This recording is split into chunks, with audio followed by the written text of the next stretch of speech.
کسی کے ساتھ محبت، پیار، قرب اور لگاؤ، اس کی بڑی دلیل یہ ہوتی ہے کہ آدمی جس کو اپنا محبوب مانتا ہے، جس سے محبت اور پیار کرتا ہے، تو اس کے نقش قدم پہ چلنے کی کوشش کرتا ہے.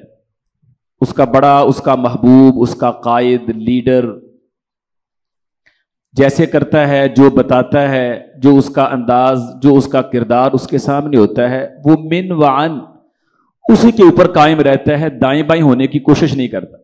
اس لیے نہیں کرتا، وہ سمجھتا ہے کہ مجھے ان سے حد درجہ لگاؤ ہے، سب سے زیادہ پیار ہے. جب میرے محبوب کی ادائیں ایسی ہیں، میرا محبوب ایسے کرتا ہے، تو مجھے اس سے پیار ہے، میں نے ویسے ہی کرنا ہے. ہم حضرات صحابہ کرام رضی اللہ عنہ کو دیکھتے ہیں تو وہ ہمیں اس حوالے سے کامل نمونہ نظر آتے ہیں کہ رسول اللہ صلی اللہ علیہ وسلم کو وہ اپنا سب سے بڑا محبوب مانتے تھے. ہم ان کی سیرت پڑھتے ہیں تو ہمیں یہ نظر آتا ہے کہ رسول اللہ صلی اللہ علیہ وآلہ وسلم نے جیسے کیا، جو دکھایا، جو ان کے مشاہدے اور مطالعے میں آیا، وہ اس کے اوپر قائم ہو گئے، ذرا بھی معمولی سا بھی دائیں بائیں نہیں ہوئے. اور یہ حقیقی محبت ہے. اور رسول اللہ صلی اللہ علیہ وآلہ وسلم نے ایسی محبت کی تحسین کی ہے اور اس پہ آپ نے بشارتیں بھی سنائی ہیں. صحیح بخاری میں آتا ہے کہ سیدنا طلحہ بن عبید اللہ رضی اللہ عنہ بیان کرتے ہیں کہ ایک آدمی نجد کے علاقے سے آیا، ظاہری حالت اس کی بڑی خستہ اور پراگندہ سی ہے، اور صاف انداز سے اس سے گفتگو بھی نہیں ہو رہی.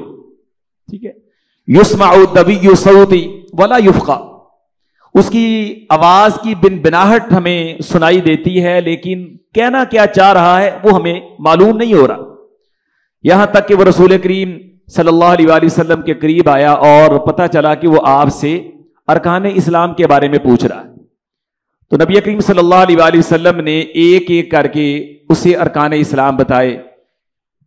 اللہ تعالیٰ نے دن رات میں 5 نمازیں فرض کی ہیں. اس نے کہا حل علی غیرہا، اس کے علاوہ بھی میں نے نمازیں پڑھنی ہیں. تو فرمایا فرض نہیں ہے، الا ان تطوع، نفل تم پڑھنا چاہو تو پڑھ سکتے ہو، فرض 5 ہی ہیں. اسی طرح آپ نے بتایا کہ اللہ نے سال میں 1 ماہ کے روزے فرض کیے ہیں رمضان کے. اس کا پھر سوال یہی تھا اس کے علاوہ بھی کچھ روزے ہیں؟ فرمایا نہیں، الا ان تطوع. اسی طرح آپ نے فرمایا کہ سال میں اللہ تعالیٰ نے 2 شرطوں کے ساتھ زکوٰۃ فرض کی ہے کہ تمہارے مال کے اوپر 1 سال گزر جائے اور وہ نصاب کو پہنچتا ہو تو تم نے زکوٰۃ دینی ہے. تو اس کا پھر سوال یہی تھا کہ حل علی غیرہا، اس کے علاوہ بھی کوئی میرے اوپر مالی صدقہ واجب اور فرض ہے؟ فرمایا فرض نہیں ہے، الا ان تطوع. اسی طرح آپ نے فرمایا کہ زندگی میں 1 بار حج کرنا ہے. تو اس کا سوال پھر یہی تھا کہ اس کے علاوہ بھی میرے اوپر حج فرض ہے؟ فرمایا نہیں، 1 بار ہو گیا تو فرض ادا ہو گیا. اب تم نفلی حج کرنا چاہو تو الگ بات ہے. اب یہ باتیں جب اس نے رسول کریم صلی اللہ علیہ وآلہ وسلم سے سنی تو پھر وہ آپ کی موجودگی میں اس بات کا عہد کرتا ہے کہ اللہ کے رسول لا ازید علی ھذا ولا انقص من، آپ نے جو طریقہ بتایا ہے، جو ارکان بتائے ہیں، نہ اپنی طرف سے ان میں اضافہ کروں گا، نہ ان میں کوئی کمی کروں گا، اسی کے اوپر قائم رہوں گا. اب رسول اللہ صلی اللہ علیہ وسلم نے اس حوالے سے 2 باتیں ارشاد فرمائیں. ایک روایت میں آپ نے فرمایا افلح ان صدق، اگر اس بندے نے سچ کہا ہے، یہ واقعتاً اسی منہج پہ قائم رہا، اسی روش پہ قائم رہا، تو یہ کامیاب ہو گیا. اور ایک روایت میں آپ نے فرمایا من سرہ ان ينظر الى رجل من اہل الجنہ فلینظر الى ھذا، تم میں سے اگر کوئی بندہ اپنی آنکھوں کے سامنے دنیا میں کوئی زندہ جنتی دیکھنا چاہتا ہے تو وہ اس بندے کو دیکھ. ٹھیک ہے، یہ آپ نے کیوں فرمایا ہے؟ واقعتاً وہ آپ سے محبت کرنے والا تھا اور اس نے اس محبت کا عملی ثبوت دیا ہے کہ رسول کریم صلی اللہ علیہ وآلہ وسلم آپ نے جو ہدایات اور تعلیمات مجھے بتائی ہیں میں اس سے آگے پیچھے نہیں ہٹوں. اور واقعتاً یہ حقیقی اور سچی محبت ہوتی ہے. اور اسی وجہ سے رسول اللہ صلی اللہ علیہ وآلہ وسلم نے اسے کامیابی کا اور جنت کا سرٹیفکیٹ عطا کیا ہے. حضرات ہم بھی اگر چاہتے ہیں کہ ہم کامیاب ہو جائیں اور اللہ ہمیں جنت عطا کرتے تو ہمارے لیے بھی یہی پیٹرن ہے، یہی معیار ہے اور یہی حقیقی محبت ہے کہ رسول اللہ صلی اللہ علیہ وآلہ وسلم نے ہمیں جو دیا ہے اس کے اوپر قائم ہو جائے.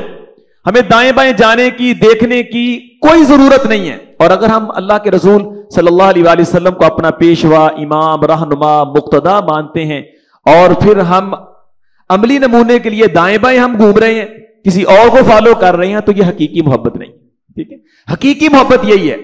اور صحابہ کرام رضی اللہ عنہم سے تربیت پائی، تابعین نے، تبع تابعین نے، ان کا طریقہ بھی یہی تھا کہ رسول کریم صلی اللہ علیہ وسلم کی جو سیرت، آپ کی جو بات، جو عمل ان کے سامنے آتا تھا نا، وہ کوشش کرتے تھے اس کے مطابق اپنے آپ کو ڈال لیں، اور یہ حقیقی محبت ہے. امام خطیب بغدادی رحمہ اللہ نے، ایک بہت بڑے محدث اور امام ہیں، امام ابو جعفر بن حمدان رحمہ اللہ، ان کا بڑا ایمان افروز واقعہ ذکر کیا ہے. ان کے ایک شاگرد ہیں سعید بن اسماعیل، جو اپنی کنیت ابو عثمان کے نام سے معروف ہے. امام ابو جعفر رحمہ اللہ نے امام مسلم کی طرز پہ ایک صحیح المسند کتاب مرتب کی ہے، اور امام ابو عثمان حضرت امام ابو جعفر سے یہ حدیث کی کتاب پڑھا کرتے تھے، اور امام ابو جعفر جو ہے وہ امام ابو سعید کے محلے میں ہی، یہ ان کی مسجد کے اندر یہ حدیث کی کتاب پڑھایا کرتے تھے. امام ابو جعفر کے بیٹے محمد کہتے ہیں کہ بابا جان وہاں مغرب تک ٹھہرتے، مغرب پڑھ کے آتے، اور کبھی کبھار تاخیر ہو جاتی، عشاء کی نماز پڑھ کے آتے. اور ایک دفعہ ایسے ہی انہیں تاخیر ہو گئی، تو میں والد صاحب کا پتہ کرنے، ان کی خبر لینے کے لیے میں ابو عثمان رحمہ اللہ کی مسجد کے اندر چلا گیا. تو کہتے میں گیا، عشاء کی نماز کا وقت ہوا، تو میں نے دیکھا کہ ابو عثمان چونکہ اس مسجد کے امام ہیں، تو وہ نماز پڑھانے کے لیے آئے، تو انہوں نے 2 چادریں پہن رکھی ہیں. جس طرح آپ دیکھتے ہیں نا، کوئی بندہ حاجی یا عمرے کے لیے جاتا ہے نا، تو وہ 2 چادریں پہنتا ہے. ٹھیک، ایک نیچے تہبند باندھا ہوتا ہے اور ایک اوپر چادر لپیٹی ہوتی ہے. تو امام ابو سعید نے جب وہ عشاء کی نماز کی امامت کے لیے آئے، تو 2 چادریں پہن رکھی تھی انہوں نے. اسی طرح انہوں نے امامت کروائی. کہتے ہیں عشاء کی نماز پڑھنے کے بعد میں اپنے والد صاحب کے ساتھ گھر کی طرف آ رہا تھا، تو میں نے رستے میں بابا جان سے سوال کیا کہ ابا جان، یہ میں نے دیکھا ہے کہ ابو عثمان نے 2 چادریں پہن کے نماز پڑھائی ہے، جس طرح ایک آدمی نے احرام پہنا ہوتا ہے، تو کیا واقعی ابو عثمان جو ہے عمرے کے لیے جا رہے ہیں؟ اب جو ان کا جواب تھا وہ بڑا قابل غور ہے، اور ہم نے اس پہ اپنے آپ کو پرکھنا ہے کہ ہم رسول اللہ صلی اللہ علیہ وآلہ وسلم سے محبت کے دعوے میں کہاں کھڑے ہیں. تو حضرت امام ابو جعفر فرماتے ہیں، بیٹا نہیں، ایسی بات نہیں ہے. اصل بات یہ ہے کہ ابو عثمان میرے سے وہ میری کتاب پڑھ رہے ہیں، اور ان کا طرز عمل یہ ہے، فَإِذَا سَمِعَ بِسُنَّةٍ لَمْ يَكُنْ اسْتَعْمَلَهَا فِي مَا مَضَى. ابو عثمان جب بھی کوئی ایسی حدیث سنتے ہیں جو انہوں نے پہلی دفعہ سنی ہے اور اس پہ انہوں نے آج تک عمل نہیں کیا، ٹھیک ہے، تو وہ فوری طور پہ اس پہ عمل کی کوشش کرتے ہیں. کہ مثال کے طور پہ اگر دن کو حدیث سنی ہے تو رات سے پہلے پہلے، اور اگر رات کو سنی ہے تو صبح آنے سے پہلے پہلے اس پہ عمل کر لیں. چونکہ ابھی انہوں نے کچھ دیر پہلے میرے سے یہ حدیث سنی کہ صلی رسول اللہ صلی اللہ علیہ وآلہ وسلم فی ازار و رداء، کہ رسول کریم صلی اللہ علیہ وآلہ وسلم نے 2 چادریں پہن کے نماز پڑھائی ہے. ایک چادر آپ کے بدن مبارک پہ تھی، اور ایک چادر آپ نے تہبند کے طور پہ نیچے لپیٹ رکھی تھی. یہ 2 چادریں پہن کے آپ نے نماز پڑھائی ہے. فَأَحَبَّ أَن يَسْتَعْمِلَ تِلْكَ السُّنَّةِ، تو ابو عثمان نے یہ خواہش کی کہ اللہ کے رسول صلی اللہ علیہ وسلم کی یہ سنت ہے، آپ نے 2 چادروں میں نماز پڑھی ہے، لہذا میں اپنے محبوب کی سنت پہ عمل کرتے ہوئے میں بھی 2 چادروں پہ نماز پڑھوں گا، اور صبح ہونے سے پہلے اس پہ عمل کروں گا. پتہ نہیں کل کس نے دیکھی ہے. تو حضرات یہ ہے حقیقی محبت. ٹھیک ہے، ہمارے یہاں دعوے تو بڑے ہیں، باتیں تو بڑی ہیں، انداز تو بڑے ہیں، لیکن جب عملی بات آتی ہے، اللہ اکبر، ہم اس کے اندر تضاد کا شکار ہیں، دوگلی پلیسی کا شکار ہے. تو یہ حقیقی محبت نہیں.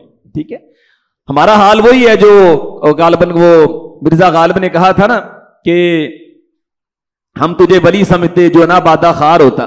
یہ مسائل تصوف، یہ تیرا بیان غالب، کہ تصوف کی باتیں تو بڑی لے لے کے ساتھ بیان کرتے ہو، ٹھیک ہے، لیکن عملی طور پہ شراب نوشی کرتے ہو. ٹھیک ہے، تو ہمارا حال بھی یہ ہے کہ دعوے ہمارے بڑے اونچے اونچے ہیں، لیکن عمل میں ہم بہت دور ہیں. تو حضرات یہ حقیقی محبت نہیں ہے. اللہ ہمیں رسول کریم صلی اللہ علیہ وآلہ وسلم سے فرمائے اور آپ کی تمام سنتوں پہ عمل پیرا ہونے کی توفیق عطا فرمائے. وما علیہ الا البلاغ.